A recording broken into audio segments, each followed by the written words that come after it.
Gimana dengan anak muda ya? Iya, betul sekali ini ya. Iya. Ayo, silahkan maju. Silakan anak muda. Tidak apa-apa ngopi di sini. Nanti kalau kotor dicuci. Ya, jadi kita sudah saja kepada Ustadz Din untuk bisa hadir kembali. Dan ini kita akan buka satu pertanyaan yang akan langsung ditanggapi oleh Ustadz. Ya, alhamdulillah Ustadz sudah sampai ya. Dan silakan ya, kita siapkan satu pertanyaan ya. Bagi penanya yang akan bertanya, silakan angkat tangannya. Siapa? Ada yang mau bertanya, silakan angkat tangan. Alhamdulillah sudah ada. Ya. Saya bawakan mic ya. Oh ya. Oke. Saya bawakan Tafadhol disebutkan fotonya. Nama, asal, KTP Sesuai dengan KTP dan ijazah terakhir gitu. Bukan ya. Ya, silakan dengan Mas siapa? Assalamualaikum warahmatullahi wabarakatuh. Waalaikumsalam warahmatullahi wabarakatuh. Saya sendiri dengan Mas Hadi. Mas Hadi. Ya. Di sini saya ingin bertanya. Di sini insya Allah banyak berkumpul para ketua-ketua, para pemimpin, baik itu pemimpin rumah tangga maupun pemimpin suatu perkumpulan maupun pemimpin dirinya sendiri. Apakah yang dapat kita ambil atau teladan apakah yang dapat kita ambil?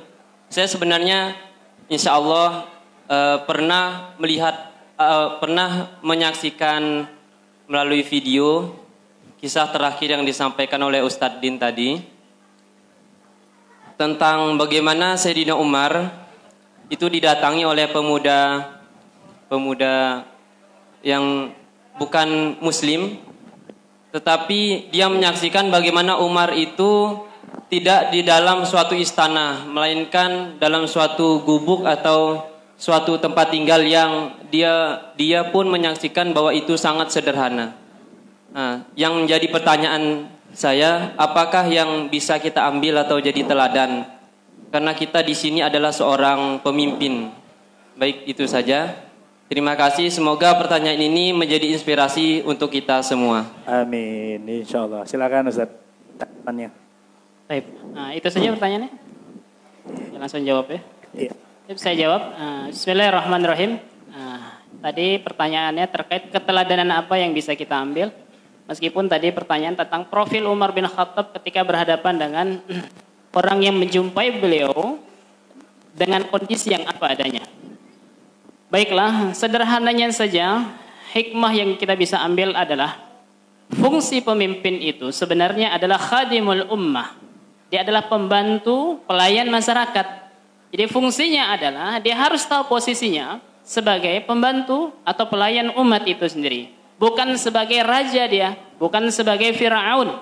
Sehingga posisinya ketika berhadapan dengan orang lain, dia harus lebih mengutamakan rakyatnya dibandingkan atas kepentingan pribadinya. Di mana kita tahu fenomena sekarang, pemimpin zaman sekarang lebih mengutamakan kepentingan pribadinya daripada kepentingan rakyatnya sendiri. Contoh kasus di lapangan saja, sering kita bahas di sini adalah ketika pemimpin saat ini adalah bagaimana ketika melewati jalan raya saja sederhananya. Di situ ada kerumunan massa yang menghambat membuat jalanan macet misalnya. Maka para pengawal akan membuka jalan itu dengan memaksakan, memecah kebuntuan itu dengan memaksakan untuk mengutamakan pemimpinnya lewat di antara kemacetan yang ada. Bahkan dipaksa apabila tidak mau menyingkir dipukul dengan aparatnya. Nauzubillah. Ini bukan tipe cerminan yang tergambarkan daripada sosok Umar bin Khattab. Sementara Umar bin Khattab adalah orang yang zuhud, seorang yang zahid, seorang yang tidak hubbud dunia wa karahiyatul maut, bukan orang yang cinta berlebihan terhadap dunia, tapi memposisikan bahkan dunia, salah satu dunia itu adalah jabatannya, itu adalah pada tempatnya sesuai yang distandarkan oleh Rasulullah dan Allah Subhanahu wa taala. Jadi itulah fungsi daripada jabatan sebagai seorang pemimpin yang kita bisa ambil hikmah daripada kepemimpinan Umar bin Khattab. Jadi bagaimana kita memposisikan sebagai seorang pemimpin itu adalah ketika kita melayani umatnya, itu adalah kita bersikap lebih mendahulukan daripada umat, daripada kepentingan pribadinya. InsyaAllah seperti itu jawaban sederhana saya saja. Ya. Lafu minkum apabila ada terbatas, mungkin nanti kita bisa dialog lagi. Ya. Terakhir Ustaz, closing statement. Statement. Iya, ini yang perlu ya kan? Iya. Silakan Ustaz. Oh langsung closing statement ini. Langsung closing, Tat. Ya, tafadhol. Closing statementnya yang pertama adalah saya agak risau dengan beberapa statement belakangan ini yang terkait dengan isu radikalisme. Dan diantaranya yang menggelitiki saya adalah tentang isu syariat jihad. Tentang bagaimana jihad di dalam Islam itulah bagian daripada syariat, yaitu undang-undang di dalam agama kita. Jadi jihad bukan bagian daripada radikalisme, tidak. Tetapi yang harus menjadi catatan bahwasannya jihad di sini adalah harus berdasarkan syarat dan ketentuan yang berlaku. Prosedurnya jelas. Jihad di sini harus ada adab dan etikanya. Tidak boleh serampangan, sporadis begitu saja. Tetapi harus di atas komando, harus di atas instruksi yang jelas dan tegas di bawah garis kepemimpinan. Sehingga tidak ada klaim-klaim jihad sehingga menyebabkan keresahan dan akhirnya menyebabkan tanda kutip yaitu ekstremisme atau ungkapan yang negatif tentang syariat jihad itu sendiri. Sehingga harus kita ketahui, itulah pesan yang saya edukasikan untuk bersama pada kesempatan kali ini. Jihad adalah seperti sholat itu sendiri. Seperti makanan, kita memakan makanan yang halal itu, meninggalkan makanan yang haram. Jihad itu diibaratkan syariat Islam bagaimana kita meninggalkan hukum riba. Seperti itu dia. Ketika makan makanan yang halal dianggap radikal, bagaimana? Itu syariat Islam. Ketika kita meninggalkan hukum riba, bagaimana ketika disebut radikal? Padahal itu bagian daripada syariat Islam. Dan ketika jihad juga dianggap sebagai sikap yang radikal, nauzubillah min dzalik. Tidak seperti itu. Jadi bagaimana jangan sampai ujung-ujungnya orang yang mengkampanyekan masuklah Islam secara kafah itu dianggap sebagai radikal. Padahal Allah mengatakan, ya ayyuhallazina amanu udkhulu fis silmi kafah. Kebalikannya ketika kita tidak berislam secara kafah adalah wala tattabi'u khutuwatis syaitan. Ketika kita berislam tidak secara kafah setengah-setengah, sama dengan kita mengambil pilihan kedua, kita mengikuti langkah-langkah daripada syaitan itu sendiri. Subhanallah, itu logika bahasanya. Kalau kita paham dengan baik, kita cermat dengan itu semuanya, kita akan terbimbing di atas hidayah dan taufiknya Allah Subhanahu wa taala. Ini adalah closing statement yang pertama. Sehingga harus kita pahami bahwasanya jihad itu tidak boleh, harus berdasarkan tentu saja. Dia kalau seandainya sifatnya defensif, pertahanan, oke, dia bisa menyerang. Tetapi dia kalau seandainya sifatnya harus menyerang, itu harus ada garis instruksinya. Dan tentu saja garis instruksinya lahir dari pimpinan. Pimpinan di sini tentu saja pimpinan yang taat kepada Allah dan Rasul-Nya. Dan yang kedua adalah tentang kisah yang kita baru saja ambil kupas tentang Amr bin As terkait dengan sabdanya Rasulullah sallallahu alaihi wasallam, khiyarukum fil jahiliyah khiyarukum fil Islam idza faqahu. Orang-orang yang terbaik di masa jahiliyah, mereka ketika masuk Islam bukan berarti mereka mati energi mereka. Energi positif mereka tidak berkembang, tidak. Justru mereka menjadi orang-orang yang hebat ketika mereka memeluk agama Islam. Akan tetapi ketika mereka memeluk Islam, kehebatan mereka, energi positif, potensi baik mereka lebih terkanalisasi, lebih terarahkan, lebih bermanfaat bagi manusia, lebih jauh dari unsur-unsur kesombongan, kepameran, ria dan sejenisnya, dan lebih bermartabat serta lebih bernilai sebagai amal soleh di sisinya Allah Subhanahu wa taala. Ini barangkali dua closing statement yang harus kita bisa kita ambil pada kesempatan kali ini. Adapun banyak tentu saja kesalahan daripada saya minta maaf atas khilaf dan kesalahan dari ucapan saya. Saya tutup secara pribadi. Assalamualaikum warahmatullahi wabarakatuh. Waalaikumsalam warahmatullahi wabarakatuh. Takbir. Ayo Tat, saya antar ke bawah. Ya. Alhamdulillah, demikian tadi ya. Sudah sama-sama kita dengarkan pernyataan dan apa yang sudah ditanyakan oleh jamaah tadi. Dan tidak lupa dan tidak berhenti sampai di sini saja. Tentu saya akan mengingatkan pada para jamaah ya yang masih atau baru datang, kita masih bersama teman-teman Gosodako tetap akan menjadikan donasi untuk saudara muslim kita yang ada di Palestina. Jadi insya Allah mudah-mudahan disiapkan donasi terbaik untuk saudara kita ya. Dan untuk acara selanjutnya, ini guest star kita sudah sangat tidak asing lagi. Tentunya paras yang tidak jauh. Kan udah gua bilang, jangan keluarin haya. Lu ngerti nggak sih? Enggak. Udah mirip nggak? Hijrah itu ibarat lari maraton. Sebentar. Kok gitu bang? Boleh saya menghela nafas? Iya boleh. Sudah bang, saya mau melanjutkan acting saya. Jangan sampai setelah ini diajak main film sama Bang Fauzi Badillah. Amin, insya Allah. Ya, Jadi oke. kalau saya dengar trailer seperti ini bang. Oke, seperti apa? Hijrah itu seperti lari maraton. Ia tahu harus gimana ya bahasanya? Kita ulangi lagi. Ya, ulangi lagi. Masuk awal. Action, take 2.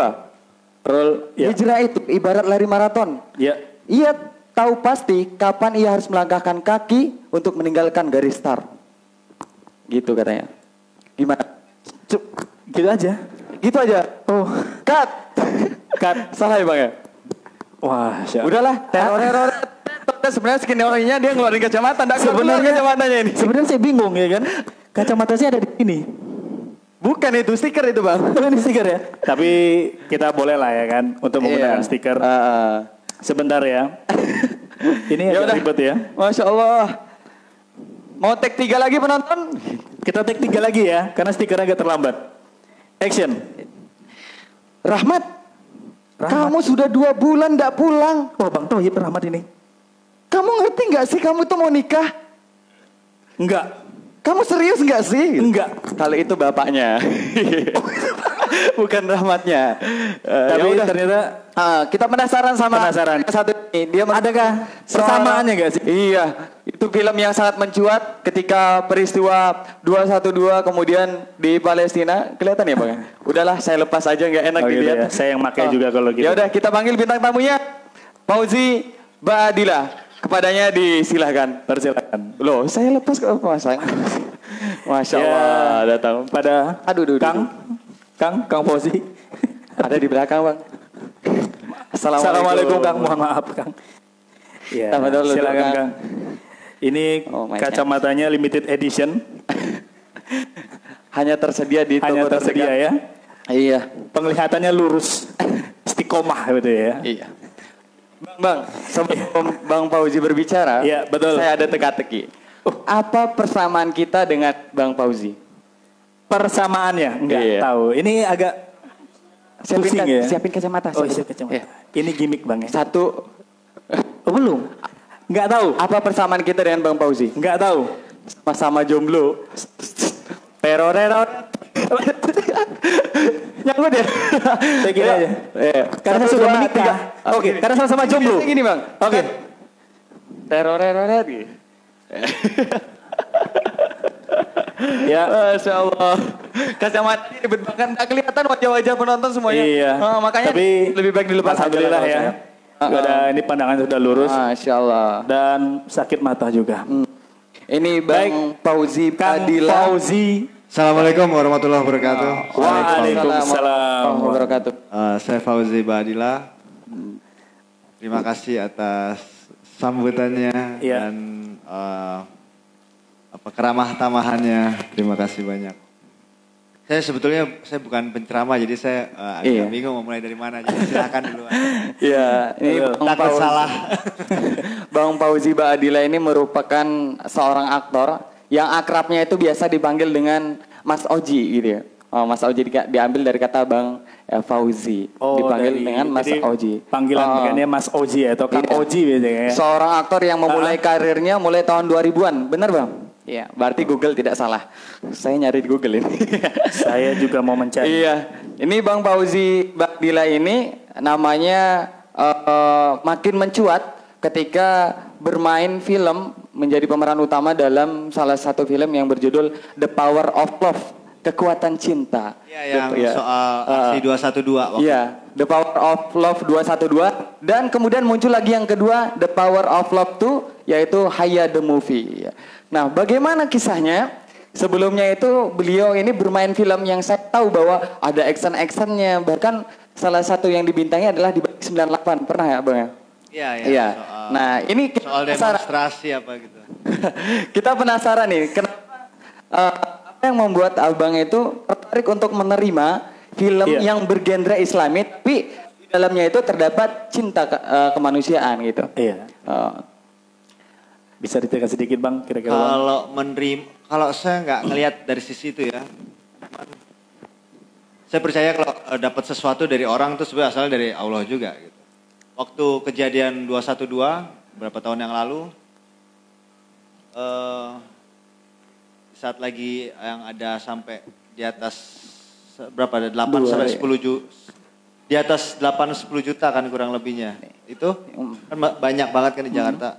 Itu cuman di hati saya tuh saya mikir ini harus difilmin karena nggak ada di bumi ini ada manusia kumpul untuk bersatu ya, berdoa bersama di Monas untuk kompak. Gitu. Jarang umat Muslim kompak kan sampai segitunya. Iya. Mungkin nggak bakal pernah ada dalam sejarah. Gitu. Itu kayak kepikiran di hati, pikiran di hati itu mikir kayak gitu. Nggak tahu kenapa berapa bulan kemudian tiba-tiba ditelepon untuk menjadi pemeran di film tentang 212. Saya kira itu kayak apa ya? Bukan berdoa tapi baru mikir udah diijabah gitu. Menurut saya ya. Kadang-kadang kan kita kan berdoa tapi nggak terkabul atau lama bisa cepet. Cuman kadang-kadang ada hal-hal baik, momen-momen tertentu kita baru mikir aja udah dikabulin gitu. Jadi ya saya kira itu kesempatan karunia ya, gitu. Karena kalau misalnya itu tidak difilmin, sejarah itu kan selalu dirubah. Sejarah itu biasa selalu dirubah sama pihak-pihak yang kuat, benar nggak? Betul. Gitu. Sejarah selalu dirubah sama pihak-pihak yang kuat. Kalau nggak difilmin, takutnya anak cucu kita nggak tahu bahwa persatuan itu ada dan persatuan itu kan harus dijaga semangatnya gitu. Karena nggak setiap saat umat Muslim mau bersatu seperti itu, kan emang udah takdirnya kan kita ini agak sulit untuk bersatu gitu. Jadi ya tujuan dari teman-teman di production house itu untuk bahwa umat kalau bersatu itu seperti ini loh, makanya difilmin gitu biar orang nggak lupa. Iya. Ibaratnya kalau momen itu difoto, dokumen. Karena kalau enggak 3-5 tahun 10 tahun ke depan dikasih isu jelek seolah-olah itu adalah tindakan yang nggak bagus. Itu kan bisa banget. Iya. Makanya kadang-kadang kita harus ngerekam sejarah harus kita lurusin gitu. Kurang lebihnya gitu. Itu, Bang Oji kan udah biasa main film nih. Nah terus lanjutannya film Haya itu soal anak korban perang Palestina kan. Iya. Ya itu juga kalau itu saya pernah sama ada organisasi kemanusiaan dikirim ke perbatasan Syria. Kota di mana bangunan-bangunannya banyak lubang-lubang peluru. Rudal. Untuk ngebuktiin bahwa donasi-donasi dari umat Muslim di Indonesia itu nyampe. Kadang-kadang kita kan kalau donasi itu, kadang-kadang kita mikir nyampe nggak sih donasi saya? Gitu. Dan di saat itu tugas saya adalah membuktikan bahwa donasi dari saudara-saudara umat Muslim Indonesia untuk umat Muslim di Suriah itu sampai. Gitu. Dan di saat itu sempat saya ketemu anak kecil, anak korban perang, ada yang kena bom kimia, ada yang di saat dia dilahirin ada rudal jatuh di area situ sampai kupingnya nih nggak bisa denger. Terus ada beberapa yang ya korban-korban perang dan waktu itu sempat didokumentasi. Sebenarnya nggak terlalu kita sengaja dokumentasi, maksudnya kayak sekedarnya. Cuman akhirnya viral sampai akhirnya jadi suatu film yang Haya ini lanjutannya 212 itu jadi temanya diambil dari situ soal anak korban perang supaya ibaratnya dakwah lewat seni gitu. Karena kan kalau dakwah lewat dakwah udah banyak. Iya. Cuman kan kadang-kadang ada orang kan nggak bisa diceramahin, harus lewat seni gitu. Jadi kita bikinnya lewat film tentang anak korban perang Palestina supaya juga kepedulian kita meningkat. Terus anak-anak kecil kan kadang-kadang kalau di sini kan nggak tahu isu soal Palestina. Jadi paling nggak itu jadi kayak bahan supaya anak-anak dan orang tuanya itu bisa jadi ngebahas soal Palestina gitu. Gitu ya. Soal Saya jadi kepikiran. Saya ada ilustrasi terkait dengan Palestina kan. Iya, The real. Cuman ya emang itu kendalanya tuh kalau misalnya kayak gitu-gitu suka dituduh teroris. Suka dituduh teroris. ISIS apa gitu-gitu. Saya kesana kan orang selalu mikirnya soal perang, sedangkan kan nggak semua orang kesana soal perang. Kita kan soal kemanusiaan. Cuman sampai ke Jakarta dituduh wah Fauzi teroris, Fauzi ISIS apa gitu. Ekstremis, radikalis, udah semua ada dicap gitu ya. langsung menempel secara tidak langsung ya Bang. Iya, biasa. Langsung Ada aja yang biasa ya kan ya. Iya, Bang, ini Bang Fauzi kan udah memerankan banyak film dan ada nggak sih perbedaan rasa ketika memerankan film yang 2 terakhir ini, yang The Power of Living, dengan film-film yang sebelumnya yang ya juga mencuat sebelum-sebelumnya? Kadang-kadang kalau kita dengar kalimat-kalimat istilah dalam agama kan agak sulit kan. Taufik, hidayah, berkah, gitu-gitu kan. Iya. Sebetulnya bahasa Indonesianya dan rasanya nih seperti apa sih? Secara kalimat mungkin sering gitu. Cuman kayak saya di sini baru tahu bahwa ini adalah berkah gitu. Berkah kayak karunia, keberuntungan. Karena filmnya udah gak tayang di bioskop, orang tetap masih mau nonton. Baru sekali dalam hidup saya dari saya main film 100 kali lebih, baru sekali ada film yang keuntungannya bisa donasi ke Palestina. Masya Allah. Itu kemarin dari hasil film itu ada alhamdulillah. Dari penonton, dari donasi itu kekumpul 2,7 miliar buat Palestina. Alhamdulillah. Jadi saya pikir wah ini bukan cuma maksudnya ini berkah karena udah kerja dapat pahala ke percik juga iya. Kebagian. Bonus iya. Jadi semuanya sekalian ya dirapel ya. Iya kan biasanya kan nggak seperti Iya, itu. betul. Makanya saya pikir wah ini nih namanya berkah. Oh ini. Jadi kembali kepada taste-nya ya Bang ya, bagaimana kita menyikapi gitu kan. Apa Karena itu, di Bang? Seni rasanya. Oh, tes. Oh. Karena kan kalau misalnya Sini, kayak ya. saya maksudnya kan maksudnya seni. Iya. Saya kadang-kadang suka bingung nanggepin orang untuk misalnya dibicara ini tuh saya nggak bisa nangkep langsung, saya harus ngerasain dulu baru tahu saya maksudnya gitu. Kan ada orang yang bisa belajar langsung dari lihat dan dengar, kalau saya belajar harus dari perasaan. Langsung praktek di lapangan gitu ya. Karena jiwa acting yang menggelora ya. Nah, jangan gitu Bang, nanti apa-apa semua dibilang acting lagi. Oh iya bukan ya.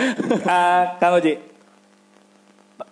film Haya, proses syutingnya ini berapa lama? Proses syutingnya cuma 3 minggu. Cuma 3 minggu. Kang itu 3 minggu? 3 minggu Kang. 3 minggu cuman perharinya 18 jam bisa. Oh, Masya Allah. Perjuangan dakwah lewat film, guys. Guys. Biasanya kan ada mungkin Iya. sebulan atau 2 bulan ini. Filmnya kalau nggak 2 jam ya. 1,5 Satu setengah dengan 3 minggu lumayan.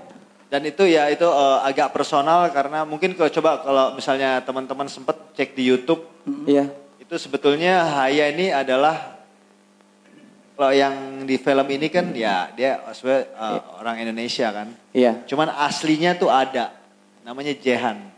Ihan. Iya. Dia tuh bapaknya meninggal kena rudal. Pas dia ketemu saya, dia melukin saya sampai 2-3 jam gak mau lepas. Aduh, jadi sedih.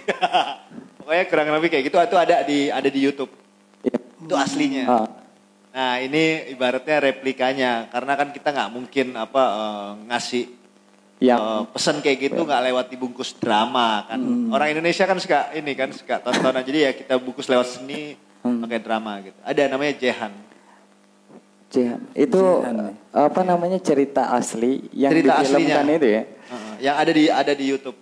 Ada di YouTube. Dia umur 45 tahun gitu. Sekarang lagi di mana? Sekarang nggak tahu di mana. Insya Allah saya bakal balik lagi, insya Allah. Ke Area situ. Kok ngeri sekali. Cuman agak, emang kalau ke area-area perang ya, kadang-kadang iya. hati suka wajar sih manusiawi gitu. Hati sama lutut tuh kadang-kadang suka ngilu, ciut. Gitu. Mati nggak ya, balik nggak ya gitu. Ya maksudnya kan kadang-kadang kita ngomong wah. Inilah soal, maksudnya kadang-kadang hal-hal yang keras kan. Cuman terkadang kalau ini sebenarnya ini bukan urusan perang, ini kan kemanusiaan. Cuman kan kalau ke area situ aja udah di situ baru berasa wah mental gue seberapa sih. Gitu. Itu waktu syuting film Dahaya itu ke mana itu Bang? Ke Palestina atau ke Al-Aqsa, tapi bukan saya, si Adin. Oh, si Adin yang ke Al-Aqsa. Oh. Ceritanya cuman kalau yang ini kali ini buat kegiatan kemanusiaan lagi. Makanya doain deh. Yang kegiatan kemanusiaan itu sekalian juga difilmkan di Dahaya bukan? Yang nanti enggak. Itu lain lagi, itu sendiri lagi. Lain lagi. Oh, itu progres lagi ya, Bang ya? Iya. Untuk Masya Allah. Haya berikutnya ya? Bukan. Oh bukan, Ya, ini progres lain ya? Ini lain lagi. Cuman dia bakal balik. Ketika Insya Allah bakal balik. Ketika pertama kali Kang Oji tawarin untuk program kemanusiaan. Ya. Perasaan itu sebenarnya Bang. Apakah seperti tadi lutut sama hati itu apakah aduh kayaknya bisa nggak gitu bagaimana sih Bang? Gini ya. Kalau pergi ke area-area kayak gitu, sisi takut pasti ada sebagai manusia. Kalau menurut saya ya. Manusia. Gitu. Cuman lo udah sampai di area situ yang kita bisa mati kapan aja. Waduh. Mungkin ada yang nggak sengaja nembak atau rudal. Itu biasanya rasa takut udah dicabut di sana. Di sana kita udah pasrah. Karena ya udah mau ngapain lagi. Ya kan? Dan saya juga mikir. Daripada gue mati di Indonesia gara-gara kecelakaan mobil atau nggak jelas urusan apa, mending gue mati di sini. Takbir. Wah. Iya maksudnya kan kita kan nyari mati bagus kan. Iya. Bakal mati juga. Ada yang lebih muda dari saya udah meninggal.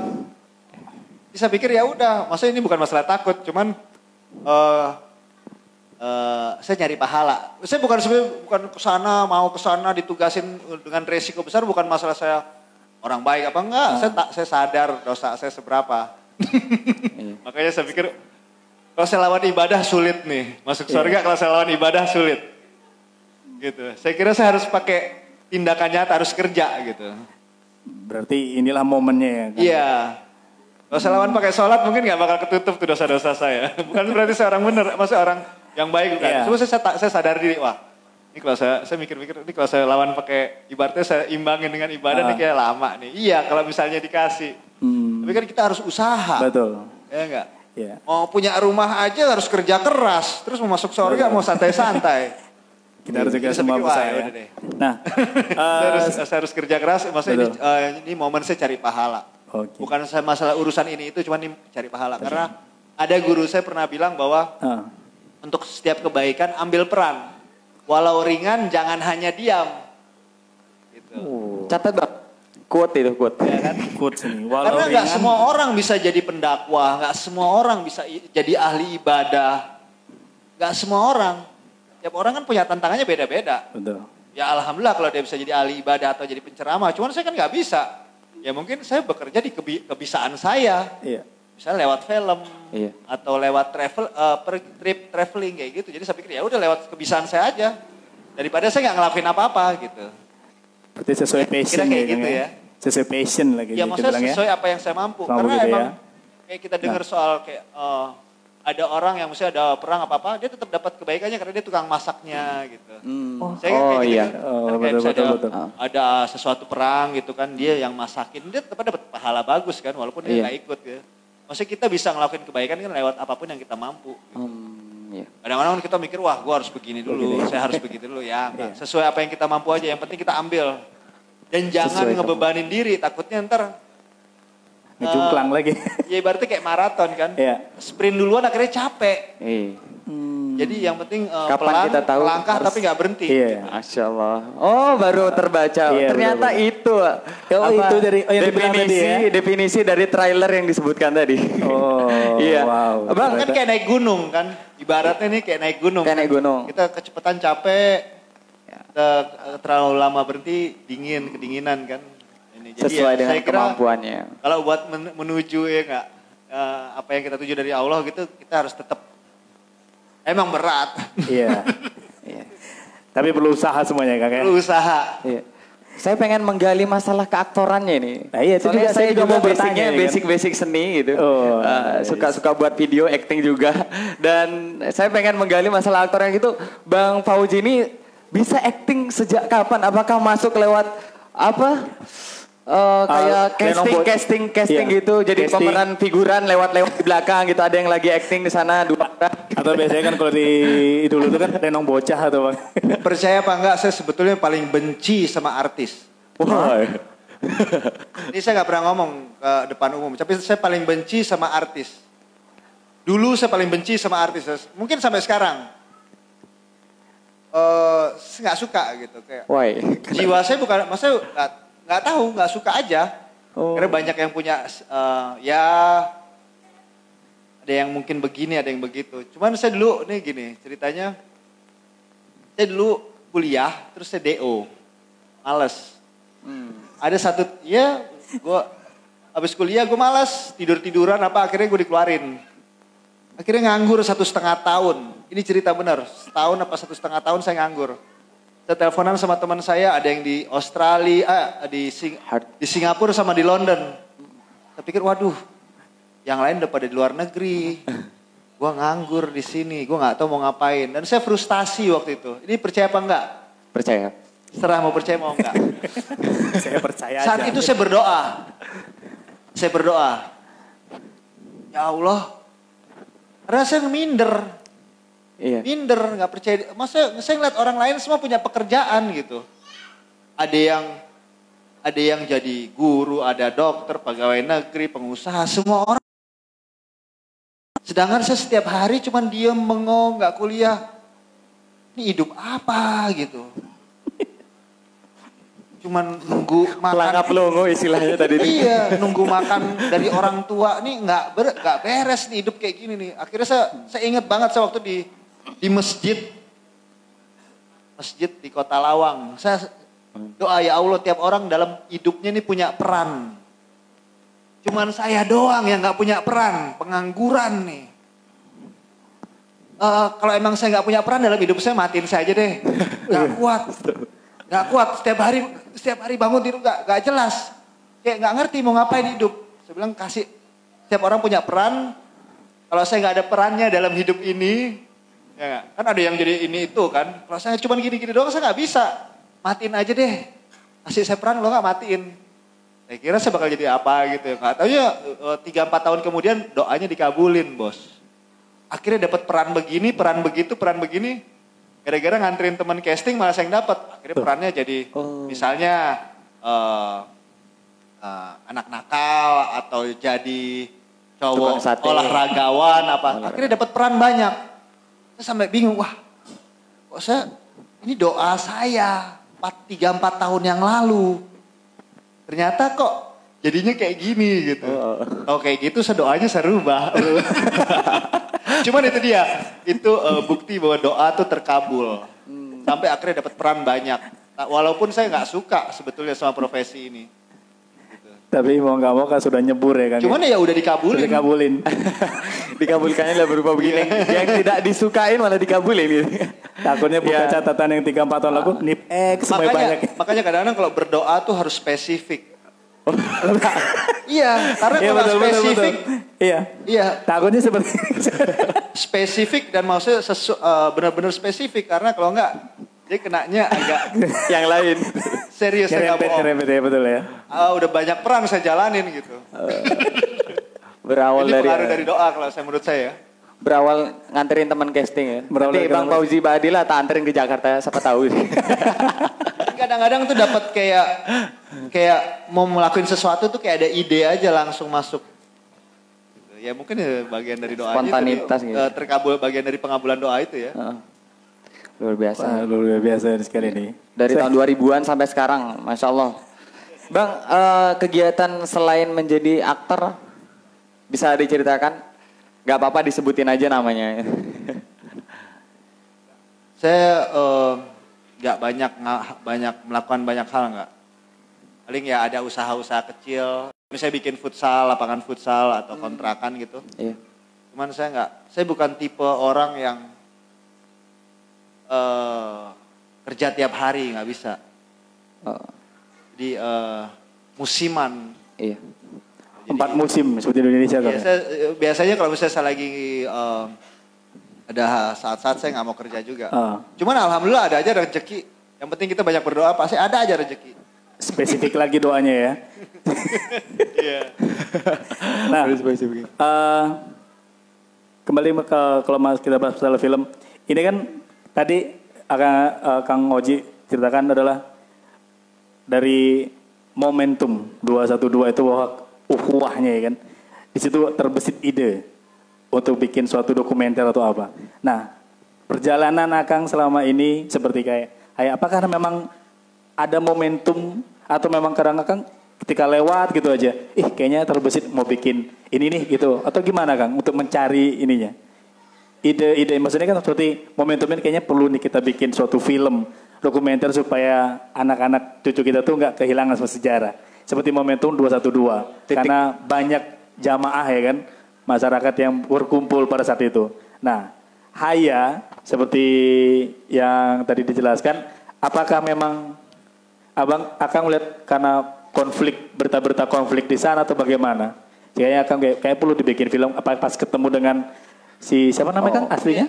Kita lagi bikin lagi coba ngeramu, lagi nyari komposisi. Oh gitu. Karena nggak bisa kalau nulis cerita tuh nggak bisa sekaligus A tuh ke A. Kadang-kadang kita ngeramu. Jadi memang apa, harus ya kayaknya. Draft 1, draft 2, draft 3. Gitu ya. Cuman ya insya Allah filmnya soal tema-tema positif lagi. Ketika ketemu sama yang anak gadis mana Kang aslinya? Jehan itu. Yang terbesit sama Kang tuh apa sih Kang? Wah ini sampai 2 jam meluk Kang Oji itu apa Kang? Apakah memang harus dibikin atau memang harus meramu lagi Kang? Feeling saya waktu itu ini sebetulnya kayak ini nih. Perasaan saya, intuisi saya. Kayaknya Allah nih mau ngasih pesan orang banyak. Allahu Akbar. Gitu. Mau ngasih pesan tapi lewat saya karena kerjaan saya kan di area seni itulah ya. Seni ya maksudnya film gambar gitu-gitu. Kayaknya ini mau ngasih pesan gitu. Kalau menurut pemikiran saya ini ya nggak tahu kenapa dari berapa puluh juta manusia di Indonesia kenapa alhamdulillah. Betul. Ya maksudnya kenapa kok jadi kebetulan saya gitu. Terus kenapa ketemu anak kecil ini terus kenapa jadi film. Sebenarnya kayak itu pesan kayak ada tugas. Pesan, ya kan. Gitu. Menurut saya. Makanya saya pikir waduh ini berat nih kayak alhamdulillah gitu. Secara tidak langsung Allah menyampaikan. Sampai nggak bisa ngomong. Karena jamaah ada yang mau ditanyakan silakan.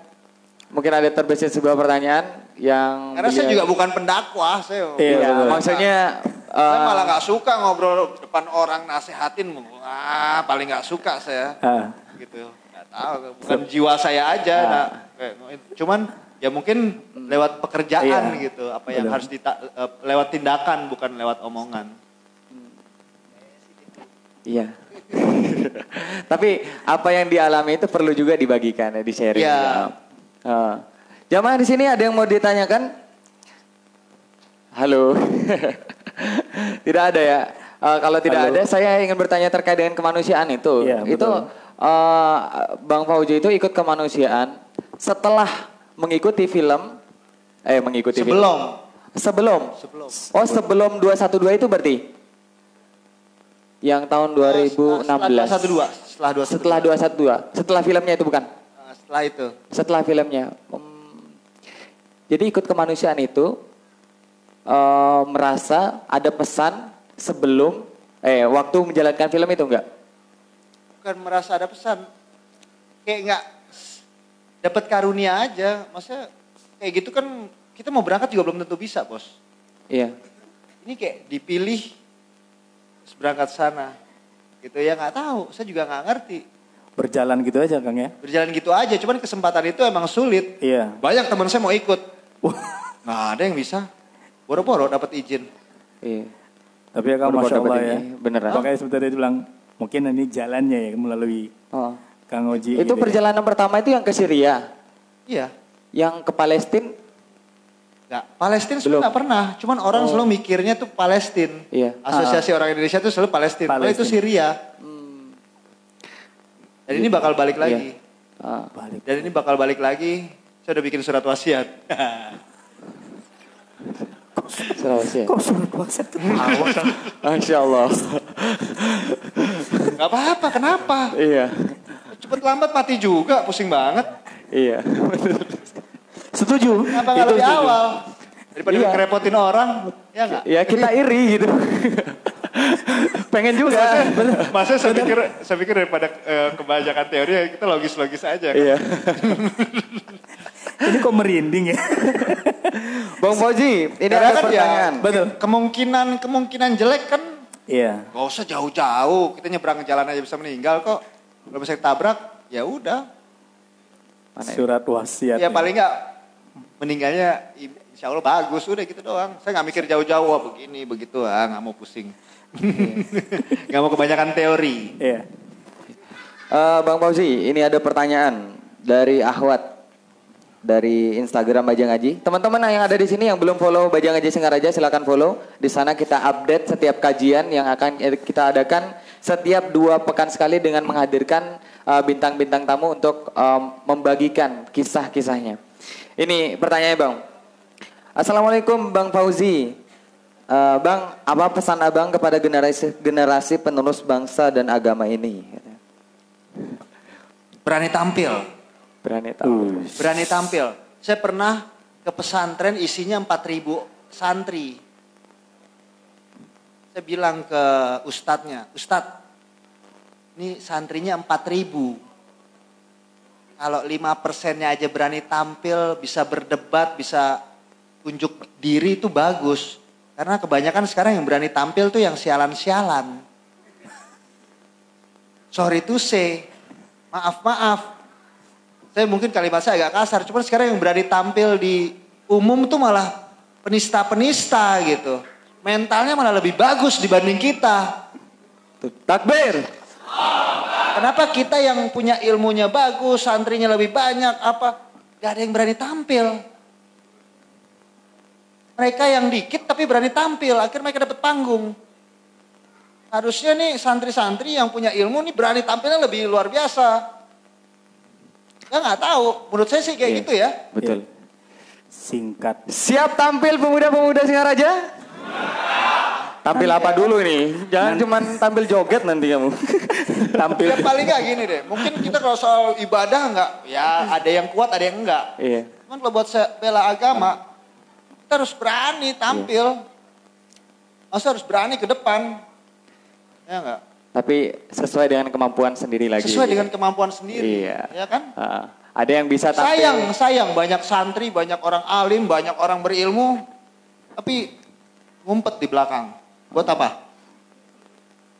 Gak tahu. Cuman ngomong doang. Iya. Gak berani, maksudnya lawan dengan argumen, lawan yang kayak gitu-gitu nggak boleh kasih tempat.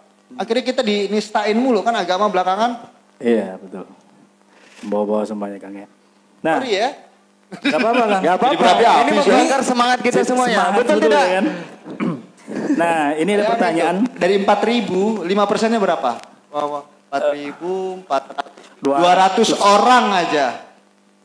Satu pesantren misalnya 4.200 orang aja. Jadi pembicara yang luar biasa. Ya enggak? Wah, 5-10 tahun ke depan bergerak nih ke arah yang lebih positif. Kan 5-10 tahun lagi penduduk lebih banyak. Iya. Kita harus lebih kuat. Kalau nggak ada yang ngegerakin tuh repot, Bos. Betul. Allahu Akbar. Ya. Setuju. Apa? Setuju dengan Bang. Berani tampil. Iya, berani tampil. Tapi jangan sembarangan tampil. Harus punya strategi. Ntar tampil Iya, punya sembarangan. strategi. Kan saya kalau nggak salah saya pernah baca nih.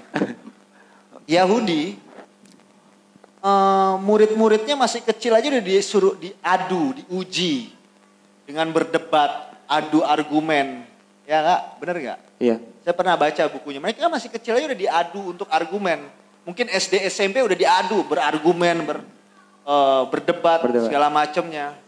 Kalau di sini kita cuman kebanyakan dikasih teori. Oh ini begini, ini begitu, ini begini, tapi nggak pernah diuji. Sedangkan kalau diuji itu kan kelihatan, ya gak? Ilmunya seberapa sisanya, keberaniannya seberapa, imannya seberapa. Ujinya pakai nilai di sini, Bang. Ya nggak? Kalau misalnya kita cuman main aman di tempat ceramah di masjid, nggak pernah diuji di luar. Oh kamu nggak boleh zina, kamu nggak boleh judi, kamu nggak boleh berantem gini-gini. Giliran di luar belum tentu, belum teruji bos. Makanya dites juga. Berargumen, maksudnya ya kayak gitu, adu argumen, diuji. Kita nih kadang-kadang kurang diuji. Berani tampil ya diuji dulu. Tapi sekarang harus banyak yang kayak gitu. Banyaknya tampil di komentar-komentar Facebook, Bang. Iya, beraninya komentar-komentar Itu Instagram. bikin greget. itu udah bagus berani tampil sih. Gak jelas lagi akunnya siapa. Jangan jadi follower, kalau bisa jadi leader. Ya enggak? Iya. Jangan mental follower. Mental leader, mental pemimpin. Wah. Jangan jadi pengikut tapi jadi leader. Wah, keren. Stop jadi passengers, jadi sorry driver. saya bukan, saya nggak bermaksud ini itu ya. Cuman ini ada di pikiran saya. Kalau kalimat saya agak berantakan, mohon maaf. Tenang aja Bang. Maaf. Nanti kita susun rapi. Nah, lanjut ke pertanyaan. Ada yang bertanya. Ini dari Ardi, iya kan? Bahas masalah film. Apakah Kang Oji akan tetap fokus pada film kemanusiaan atau menerima tawaran film-film lain? Untuk saat ini deh. Saya bukan yang orang baru dapat film terus semangat gitu. Saya udah tahu nih. Saya kadang dari tawaran sudah tahu, oh ini pihak mana yang bikin. Wah, ini ada tema nih, ini ada pesanan nih. Ini.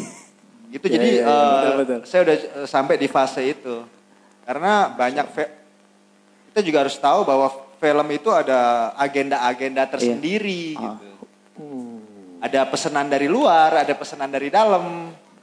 Tergantung kubu di belakangnya siapa. Jadi ya ternyata harus difilter emang. Harus difilter, Makanya kita kadang-kadang harus juga tahu kalau ada sesuatu berita nih siapa. Apa keuntungannya berita itu, siapa yang diuntungin, motifnya apa gitu. Makanya kita harus lebih teliti. Di film pun kayak gitu. Jadi nggak sembarangan ya Kang ya? Iya, maksudnya ya itu bukan di film doang, kita juga pasti harus tahu kan. Media ini siapa? Kalau berita tentang itu biasa efeknya untuk apa? Oh isu-isu yang tadi dibilangin Ustadz. Oh sebetulnya buat nutupin apa? Iya betul. Berarti ini nggak jauh tadi dengan Amr bin As tadi ya, yang delegasi dengan Romawi.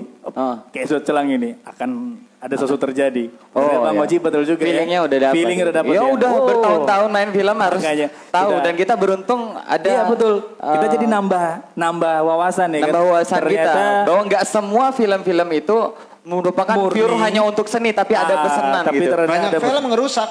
Banyak yang film. Ya, banyak yang ditolak kita juga kan. Kita dirusak lewat film juga. Iya. Sama barat, lewat musik, lewat film. Kita dirusak juga lewat kayak gitu-gitu. Iya. Bener nggak? Bener. Jujur. Ya kan kita dirusak lewat film, lewat musik, lewat ada baca-bacaan. Bacaan, pornografi dan segala macamnya. Gitu. Jadi ya kita juga nggak bisa polos-polos banget sebut kan. merek dulu. Ya kita lawannya dari situ juga. Betul. Itu perang zaman sekarang adalah perang pemikiran melalui sarana seperti ini. Salah satunya adalah film. Film kan mengubah pola pikir seseorang. Betul. Nah makanya kita perlu lawan juga lewat film gitu Bang ya. Saya kerja dari tahun 2000-2001 di seni ya, entertainment. Saya tahu cara masuk ke pikiran orang seperti apa. Gitu. Jadi hati-hati. Jangan terlalu percaya sama yang Anda lihat di TV, sama yang Anda baca jangan terlalu percaya. Gue tahu proses ngebohongin orang gimana, makanya gue cuma bilang ingetin hati-hati. Otak ini harus dijaga. Betul. Sebelum ditanya. Biasanya nanya betul tidak? Karena kita bisa kepelintir. Wah, ternyata banyak juga nih informasi-informasi yang awam bagi kita Kang ya. Ternyata memang sebenarnya kamu tadi bahwa ada pesanan, terus ada penyampaian prosesnya seperti apa, gitu kan dari. Nah, berawal di tahun berapa tadi Kang? Di 2001. Tahun 2001. Ada berarti ketertarikan apa sih Kang dengan seni? Apakah Kang dulu maksudnya memang seni itu apakah memang dari nulis kah atau Enggak. apa itu? Buat saya itu cuma kerjaan. Oh, soal kerjaan. Kalau saya bisa kerja lain, saya kerja lain. Oke. Saya nggak ngaku saya seniman, cuman emang kerjaan saya kayak gitu. Yeah. Mungkin gara-gara doa itu dikabulin. Kan? Ya Allah kasih saya peran. Orang lain punya peran, saya nggak punya peran, saya pengangguran. Berarti harus lebih spesifik lagi ya. Buat saya itu cuma sekedar pekerjaan. Karena buat saya juga takut gitu. Orang bercanda aja harus jujur. Ini main drama yang kita ngakunya namanya siapa gitu. Saya agak takut, wah jangan-jangan dosa gue banyak. Ya kan? Bang, ini ada pertanyaan dari Facebook juga nih. Ya. Dari Ahwat. Bang, ada nggak kesulitan waktu menjadi tokoh utama di film Haya? Lalu bagaimana perasaannya, Bang? Ada. Nggak ada. Pio. Simple banget. Simple. Kayak gini deh. Pertanyaan random panjang. Padahal saya pengen jawabnya, oh waktu begini-gini. Buat ahli nuklir, ngurusin nuklir gampang kan, emang udah bidangnya. Karena ini udah bidang saya, jadi buat saya nggak ada sulit-sulitnya sama sekali. Ya, Mungkin buat guru ngajar itu mudah karena itu bidangnya. Karena ini bidang saya, jadi saya nggak mudah. Buat saya itu simple. Yang saya nggak bisa mungkin ngelukis, ngecat, bikin buku saya nggak bisa sama sekali. Masak, buat saya masak susah banget. Masak ya, mie, itu udah Bang. bidang saya. Tiap orang kan Gampang. dikasih bidangnya masing-masing. Iya. Masak mie gampang. Ya, sorry agak berapi-api, maaf. Astagfirullah. Oke Bang, itu tadi kan kesulitannya nggak ada. Ada kelanjutannya tuh. Perasaannya Bang gimana? Perasaan apa?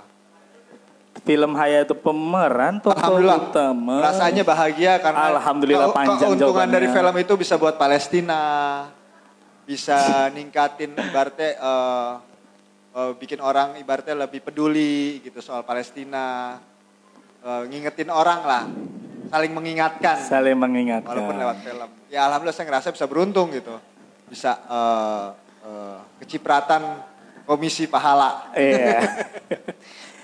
Ya. Ini bahasa saya, sorry kalau bahasa Iya, saya agak ini terlalu. Bang, ini ya kalau memang bisa dijawab silahkan dijawab ini. Kalau memang ditutupin nggak apa-apa. Assalamualaikum, ini Ahwat dari bawah. Halo Ahwat yang dari bawah. Dari atas, dari bawah. Saya mau tanya sama Bang Fauzi. Ya iyalah, masa sama saya. Jangan. Gimana menanggapi berita-berita mengenai dirimu? Entah itu benar atau tidak katanya. Wah. Opo. Nah ini nggak tahu apa Bang. Makanya kalau memang ini ranah privasi itu nggak boleh dijawab. Nggak usah dijawab saja. Selain itu kadang-kadang media itu sebenarnya niat cari berita untuk hal-hal atau sesuatu yang mungkin kadang-kadang itu privasi buat kita. Gimana menyikapinya? Paham nggak Bang? Ya emang gitu. Kalau nggak gitu kan nggak ada berita. Kadang-kadang kebanyakan bumbu. Beritanya A, bumbunya C. Urusan semeter, beritanya 12 meter. Namanya juga berita. Jadi ya itu dia. Kebanyakan bumbu. Iya. Jangankan Bang Fauzi, Ustadz Abdul Somad juga. Iya, maksudnya itu kayak gitu. Banyak kan terlalu banyak bumbu ya. Banyak bumbu. Bumbunya kadang-kadang tidak sedap Bang. Dan ya jangan terlalu ditangkepin baper. Iya. Biarin aja. Pusing. Masya Allah. Ya, kita lumayan udah mendapatkan banyak pesan ya. Saya jadi termotivasi juga untuk mengambil peran di bidang saya. Juga teman-teman semua di sini yang punya bidang masing-masing silakan gunakan. Kalau bisa daftarin diri ke misalnya ke apa ya? Contohnya ini kayak jadi relawan. Jadi relawan. Jadi relawan sesuai bidangnya masing-masing. Kalau misalnya ibarat mudah-mudahan enggak ya, cuman kalau misalnya ada suatu bencana kita jadi siap untuk ngebantu, kita udah tahu ilmunya gitu. Kalau misalnya terjadi bilanglah misalnya ada banjir atau gempa atau ada kecelakaan kita paling enggak kita udah nyiapin diri. Saya kira diri dari kita harus belajar sesuatu untuk ngebantu orang walaupun dikit walaupun kecil gitu. Betul. Saya kira itu ya. Iya. Sesuai bidangnya aja. Peran ini kecil bidangnya kamera ya tukang. Iya. Dengan kamera dia bisa dengan bidangnya. Sampai pesannya luar biasa. Ya kan? Iya. Macem-macem. Sesuai bidangnya masing-masing. Yang saya lihat di mana di kayak waktu ke perbatasan, bantuan puluhan ratusan ton itu nggak bakal bisa didistribusiin kalau nggak ada yang tahu jalan dan bisa bahasa. Bukan berarti badannya harus gede, bukan berarti dia harus kuat, pegang senjata, enggak. Orangnya kecil-kecil, kurus kecil, tapi dia tahu jalan, dia tahu bahasa. Akhirnya mereka bisa distribusin itu. Kalau nggak ada mereka ini, nggak nyampe itu bantuan, busuk atau mungkin nggak tahu gimana. Jadi buat kadang-kadang kita mikir, wah jadi pahlawan atau berbuat kebaikan tuh harus punya sesuatu yang besar loh. Enggak. Dia bisa berbahasa daerah situ dan dia tahu jalan tuh udah cukup bisa ngebantu banyak orang. Jadi kadang-kadang kita suka nggak pede buat ngebantu orang karena kita minder. Gue kurang tajir nih, duit gue kurang banyak, gue kurang ini, gue kurang itu. Akhirnya kita nahan diri untuk tidak bikin kebaikan, ya nggak? Karena sebetulnya kita ya punya kemampuan untuk bikin kebaikan. Walaupun cuma sekedar nunjukin jalan atau walaupun sekedar sesuatu. Makan juga bisa bang. Iya, makan nasi-nasi sisa biar tidak mau bazir kan juga termasuk. Ya betul. Ya, kalau menurut saya gitu ya. Ya. Itu kan semua punya potensi masing-masing ya. Betul. Anak-anak muda Singaraja. Apalagi anak-anak muda Singaraja ini rata-rata ini anak-anak kuliah. Kalau tidak digunakan mindset pendidikannya. Iya. Jangan terus postingan juga jangan terlalu bercanda. Ya maksudnya ada sekali-sekali ada sisi-sisi positif ya. Iya. Mau posting segala macam itu urusan masing-masing. Betul. Cuman paling nggak seminggu sekali apa 2 kali harus ada sesuatu yang positif buat ngajak orang lain. Yang simpel aja. Tapi saya ngelihatnya postingan teman-teman Korea ini bang. Gak dapat positifnya. Opa-opa malah. Terus saya mohon maaf kalau saya agak ngomongnya ada yang salah gitu. Nggak apa-apa, Saya Bang. bukan penceramah aja kadang-kadang saya suka gitu ngacak kalau ngomong, maaf ya. Iya. Ini ada pertanyaan satu dari kok nanya boleh apa tidak? Siap. Boleh lah. Ini tegas sih. Ada teman mau nanya tuh. Oh itu. Ya. Baik, bismillah. Assalamualaikum warahmatullahi wabarakatuh. Waalaikumsalam warahmatullahi. Tadi katanya Kang Fauji bilang harus berani tampil. Harus berani tampil. Iya. Nah, Dengan ilmu yang benar ya. ya, misalkan anak pondok tadi misalkan, kadang kalau dilihat orang-orang muslim nih kalau udah tampil kadang dicap radikal lah apalah. Nah tadi kata abang harus ada strategi. Nah strategi untuk khususnya teman-teman yang muslim nih seperti apa agar bisa berani tampil di depan dan bisa dihargai. Menurut abang seperti apa? Terima kasih. Ilmunya cukup.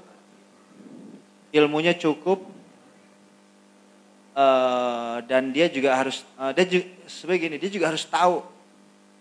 Kalau saya belajar dari guru saya gini nih, pelajarin ilmunya iblis. Waduh. Anak aneh, saya tahu pasti bang. Enggak, biar kita tahu dia nyerangnya lewat mana. Kita pelajari ilmu lawan. Kalau bisa dia, oh kamu radikal gini misalnya dikatain kayak gitu. Oh enggak, dia sebetulnya lagi nutupin kasus tertentu, makanya kita diserang duluan. Itu kan sebenarnya strateginya mereka, nyerang duluan. Itu kan sebenarnya strategi Islam. Pertahanan terbaik adalah menyerang duluan. Benar nggak? Betul. Pertahanan terbaik adalah menyerang duluan. Kita diserang duluan nih, makanya kita harus tahu, oh dia nyerang nih gara-gara dia mau nutupin sesuatu gitu. Jadi makanya kita harus tahu strategi lawan. Jadi kalau kita diserang kita santai aja, kita udah tahu, oh lo mau bergerak ke sini. Gitu. Jadi kita juga jangan terlalu ngelihat dari satu sisi, kita lihat juga kepentingannya pihak. Kita harus tahu pola pikirnya dia gitu. Kalau menurut saya gitu ya. Karena kita kebanyakan baper bos. Diserang gini, oh paling kita tahu, oh ini mancing nih, diamin aja. Nggak bakal gua makan nih. Strategi itu perlu. Ya nggak? Baca lawan. Makanya kalau kata ayah saya, pelajarin ilmunya setan, pelajarin ilmunya iblis. Jadi kalau dia nyerang kamu udah tahu. Kamu tahu cara antisipasinya gimana. Ya nggak? Jangan terlalu, maksudnya jangan kita polos-polos banget. Belajar ilmunya ibaratnya malaikat gitu. Terus diserang orang kita kaget. Ini apaan nih gitu. Malah saya diajarinnya kayak gitu. Jadi saya kadang-kadang mikir, wah. Ya nggak ilmu, maksudnya kita harus tahu kayak gitu ya. Kalau menurut yang saya diajarin ya. Cuman saya juga nggak nyaranin, terserah. Antar melajari ilmu iblis malah ikut nanti. Intinya benar. Nggak nyaranin, tapi sudah disampaikan ya kan. Cuman harus tahu. Harus gitu. tahu ya kan. Strategi pola-pola sialan tuh kayak gimana. Gitu. Karena mereka nih pinter. Mereka punya strategi juga bagus gitu. Kita jangan kecolongan. Ya. Nggak masuk ada penjara. lagi? Ada lagi satu Kang Uji, silakan. Silahkan mic-nya diberikan, jangan dibawa pulang ya, sini aja. Ya, satu pertanyaan terakhir ya, silakan. Assalamualaikum warahmatullahi wabarakatuh. Waalaikumsalam warahmatullahi wabarakatuh. Selamat datang Bang Fauzi di Singaraja. Sekilas saya baca artikel di Kompas bahwa peran Bang Fauzi di sini adalah sebagai wartawan atau jurnalis. Ya, yang cukup kalau digambarkan di sana ada masa lalu kelam dan lepas, maksudnya menjadi wartawan lepas untuk mungkin menebus masa lalunya. Mungkin yang ingin saya tanyakan, karena sebuah film itu secara ilmu ada semiotik atau pesan yang ingin disampaikan lewat profesi gitu mungkin ya.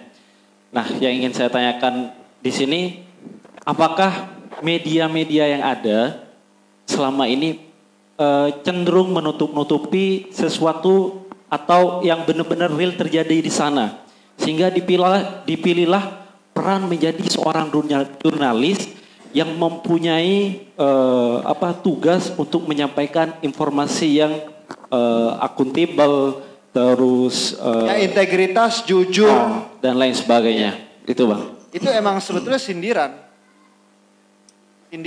buat jurnalis dan buat gue sendiri. Karena gue sendiri di saat kerja tuh sering banget disuruh bohong, bos. Beneran. Cuman demi rating sharing, kita kadang-kadang disuruh bohongnya gede-gedean. Itu kadang bentrok di hati. Gitu. Teman-teman juga pada kayak gitu. Cuman ya gimana, ditekan dari atas. Jadi itu satu lagi nih, wah gue jadi ngomongnya kebanyakan nih Juntan. Kalau menurut saya, mereka ini harus sadar diri. Orang yang di level tertentu yang punya, yang kerjaannya itu berhubungan dengan masyarakat luas tuh harusnya tahu. Bahwa kalau saya bohong ke kamu, mungkin saya cuma bohong ke satu orang, kadar dosa saya segini. Hilanglah. Tapi kalau saya bohong ke banyak orang, segini kali banyak. Bener gak? Benar Bang. Jadi kadang-kadang saya mikir, waduh, gue ini sebenarnya gak boleh bohong terlalu banyak nih kalau di depan TV atau karena nih gila nih, dosa gue bisa numpuknya parah. 2 juta orang ngeliat, 2 juta gue bohongin, gue bohong ke 2 juta orang kan dosanya numpuk. Jadi saya gini, maksud saya gini, sebetulnya orang yang punya pekerjaan yang berhubungan dengan masyarakat banyak tuh harusnya tahu diri bahwa hati-hati, hisapnya berat bos. Gitu. Karena ini kan skalanya besar gitu, makanya kalau bisa. Tapi kadang-kadang mereka nih baru lulus, fondasi agamanya kurang kuat. Baru lulus dikasih posisi yang agak penting, fondasi agamanya kurang kuat, fondasi jurnalisme kurang kuat, diiming-imingin bonus. Ya enggak, yang penting lo keluarin nih sampah-sampah, drama-drama, rating sharingnya tinggi, lo dapat bonus. Itu yang sering terjadi. Akhirnya secara nggak sadar ngerusak pikiran berapa juta orang yang nonton atau yang baca. Itu harusnya penceramah tuh jangan cuma ceramah di masjid. Harusnya di orang-orang TV, orang-orang koran, orang-orang majalah gitu. Karena itu yang berbahaya. Dia bisa mempengaruhi banyak orang. Memohon maaf. Ya, iya. Kalau menurut pemikiran saya, karena itu dia. Dan mereka ini masih muda-muda, kadang-kadang belum kuat posisinya buat ngelawan. Jadi ingat film lagi Bang, Alif Lam Mim sama kayak diceritakan. Mohon maaf ya Ustadz. Aku sih salah ngomong. Iya. Maksudnya ya saya tahu dunianya kayak gimana. Saya tahu dunianya gimana. Ya. Dan saya juga sering disuruh ngebohong tuh sering banget dulu. Aduh. Itu berasa bisa nggak yang ini jangan deh gitu. Karena kadang-kadang jadi yang penting itu mereka gini ya. Seolah-olah kitab sucinya diganti, Bos. Udah bukan Quran, hadis atau Bible bukan. cuman rating sharing kitab sucinya. Iya. Ini pemasukan banyak. Kayak agamanya itu dirubah kiblatnya gitu. Jangan lupa like, comment, subscribe. Yang penting banyak yang nonton dapat fulus. Oh. Sekarang lo mau bohong enggak itu urusan belakangan. Gitu. Iya. Itu yang sering terjadi. Mari kita lawan. Oke, Kang Oji, karena sudah banyak panjang sekali ya yang disampaikan Masya lagi. Allah. Dan closing terakhir Kang Oji. Iya. Mohon maaf apabila ada salah-salah kata. Saya nggak biasa ceramah aja kalau saya ngacak atau ada kalimat kasar atau terlalu berapi-api atau mungkin apa yang nggak cocok. Mohon maaf. Saya nggak bermaksud apapun. Saya cuma sharing aja. Jadi mohon maaf kalau ada kesalahan. Ya. Jadi maaf begini Kang. Itu aja mohon maaf. Itu closingnya Bang. Iya mohon maaf. Mohon Ini dari maaf. hati. Saya juga mohon maaf Bang. Benar, kita Udah sama-sama mancing. dan kita sama-sama memaafkan Kang. Ya, Terima ada kasih. sebuah Ya, tanda cinta kita Betul. untuk